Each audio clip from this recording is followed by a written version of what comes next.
WMKT, the talk station, and saying hi to Don Hooper right now. Don is one of the Republican candidates for the now 5 candidates for the congressional seat on the Republican side, looking for that nomination for the vacant, soon-to-be vacant seat of Congressman Bart Stupak. Let's welcome Don to the program. Good morning, Don. How are you? Very, very good, Greg. How about yourself? Well, doing pretty good. Don, if you remember, if you've listened for a while to the broadcast, is not a stranger to us. He's ran for Congress before. I think, didn't you run since 2002, I think? I ran 3 times, 2002, 4, and 6, and this is my 4th time around. So you did not run in 2008, okay.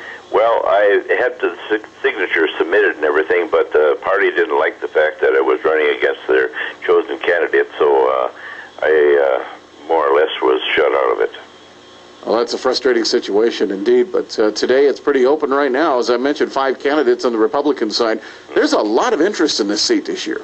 Well, there should be. I mean, our government is getting out of hand, and we've got to have people down there that want to put the brakes on them a little bit. I think the executive branch is getting far too bold and putting far too much on the plates of the American people, so something has to be done about this.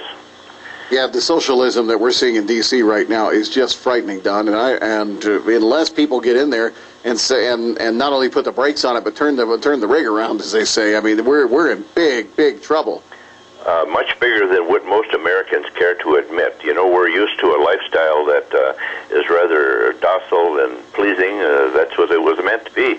And then all of a sudden we're being invaded by a new philosophy that's coming from places outside of this country, and it isn't setting very well. And we're frustrated with the fact that we're not able to do very much about it until maybe in November, when we get a new slate of candidates to go down there and kind of stalemate the things. That's my hope, at least.